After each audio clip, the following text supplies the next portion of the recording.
Hi there, KOIN 6 Chief Meteorologist Josh Cozart here with your latest update where we are talking about fires still firing up just east of the Columbia River Gorge, a site for really the books because this is an extremely early start to what has already become a very explosive wildfire season. So again, make sure you are sharing this Facebook post or YouTube link with any of your followers. That way they can get the latest updates as we have really started to see a lot of these fires blow up over the past little while. I'm going to go ahead and pull up exactly what we are looking at as far as those fires go right now. We've got multiple really burning east of the Cascades. You can see the live image below me here, picking up on those extremely dry conditions as the snow continues to melt up in elevation as well. That's where our temperatures have been hovering in towards the upper 50s and low 60s for much of the afternoon as the melting process still gets underway. Just some truly astonishing images, really captivating for us. This is the Rowena fire burning just to the west of the Dalles. This was taken last night from Tito Rodriguez from the Dalles, where you can just see how much of the landscape is being scorched across the Columbia River Gorge. This fire in particular got started just about this time yesterday, or earlier in the afternoon hours, just after about 1:30 in the afternoon. Again, the wildfire smoke polluting our skies as well. Corey Christensen sending in this video, again, from the Dalles area, from the Rowena fire. This was, of course, the view yesterday, but very similar sights, unfortunately, as those gusty winds, the dry, sunny conditions also remaining. But you'll also notice that a lot of the smoke plume not billowing its way vertically as opposed to horizontally. That's a good indication of those gusty winds that we have already been seeing. Now, it's not just the Rowena fire that we're concerned about. We're also talking about the Grant Lake fire. That is currently burning just a little bit further to the west in Skamania County. That's in southwest Washington, and that's where we have burned a little more than 10 acres or so. So that's one of the smaller of the fires, but still impactful for anybody living out towards the Cascades along the I-84 location. Again, the Rowena fire that has produced and issued a level 3 Go Now evacuation that started yesterday, still in place, is primarily to the north and west of the heart of the Dalles. So those actions need to be taken very heavily. As far as a little bit further south, that's where the Sunnyside fire has burned 750 acres and is at about 80% containment. So we're starting to see that one wind down. But the largest of the fires, that is the Ferry fire right now, burning over 5,000 acres.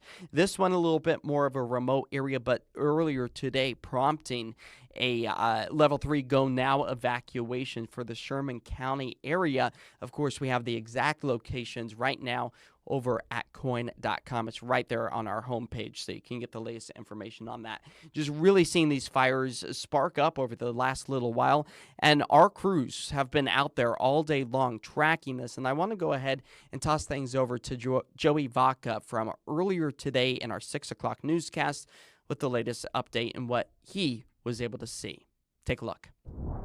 I was talking with the Wasco County Sheriff. He tells me in his more than 20 years with the office, this is the worst fire he's ever seen. We have more than 825 homes on level 3 Go Now evacuation orders now. Fire officials especially concerned about the kind of activity we're seeing so early in the year. It may feel like it's June 12th, but our conditions are more like August. The Rowena fire raging through the gorge in what officials are calling a very early start to fire season. We are typically in this conditions about in the 3rd or 4th week of July, which we call our 95 or 96 ERC percentiles. That's where we're at right now in this fire season. You may think it's green on the hillside, but it's not. It's burning, and it's burning well, as you can see. Heavy winds are to blame for the fire's fast spread, structures already destroyed. Now, hotshot crews, the Oregon Department of Forestry, and others doing what they can to try and stop it from getting to more homes. State Fire Marshal did a fantastic job mobilizing forces very quickly, which allowed us to put the structure resources on the homes, and then we can focus on getting a perimeter around the fire. As crews work, more than 3,000 are still on evacuation notice from the Wasco County Sheriff's Office. That includes 1,500 different residences at level 1.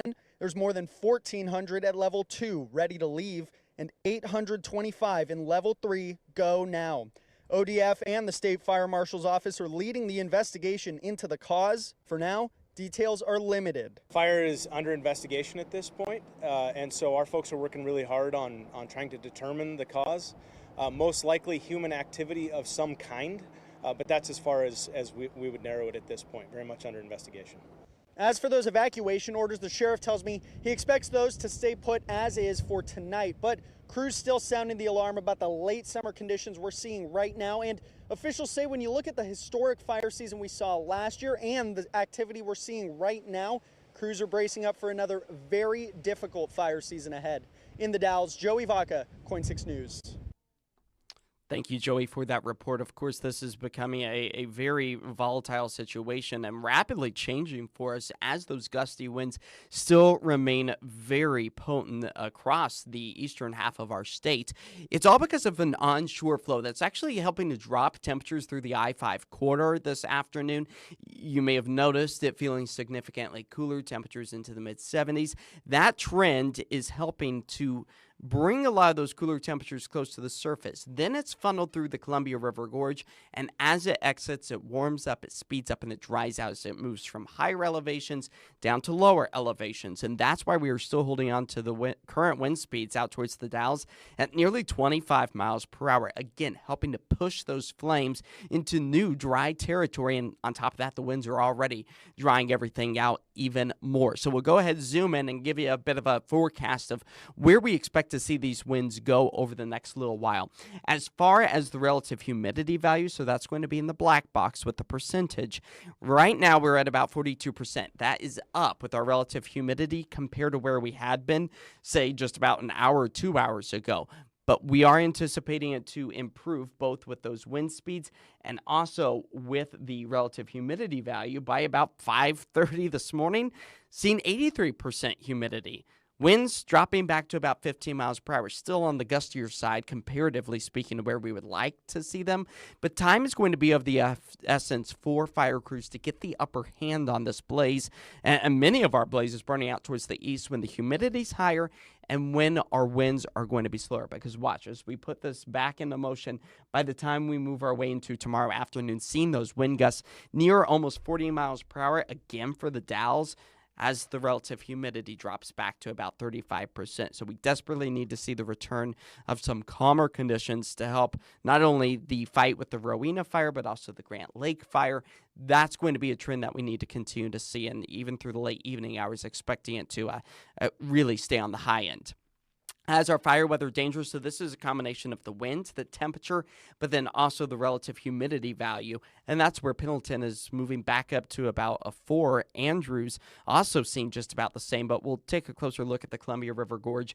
That's where we could be back up to that moderate to high category for the fire weather danger for tomorrow afternoon and evening. Down towards the southeast, we also start to see that fire up as well. Less than ideal, especially as our skies are remaining mostly dry, although I do want to take a closer look. We do have a few lightning strikes and have over the past several hours out towards the Deschutes County area. Now, lightning poses a big threat for us because it could potentially start and spread brand new wildfires. So we need to use extreme caution when hoping for some sort of moisture, because a lot of this not creating a lot of moisture for us rather than a hindrance with that lightning potential. But as far as the state goes, relatively on the dry side, especially here in Western Oregon and Southwest Washington, that's where we are picking up on those relatively dry conditions for us, as just those high thin cirrus clouds once again push their way back into the area. But it's really interesting. These fires are burning so strong, so hot, that you can actually see them from outer space. We'll give you a GOES 18 Western view.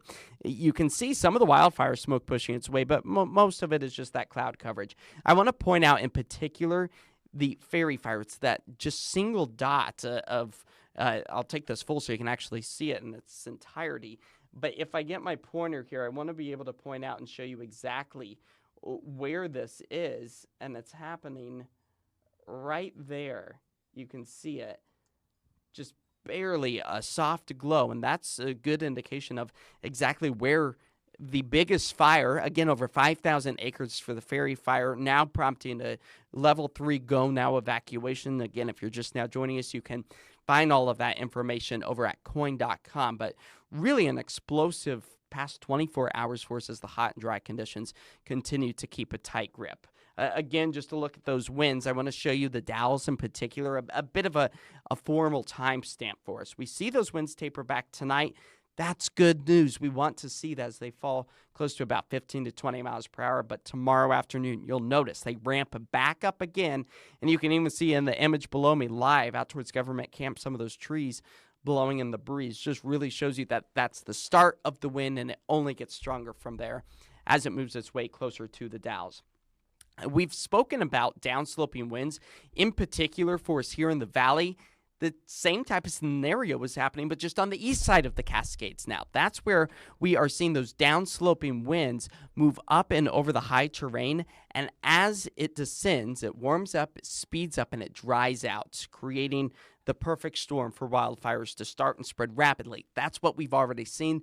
Unfortunately, going to continue to see the same type of weather setup as we move our way through the next 24 hours or so.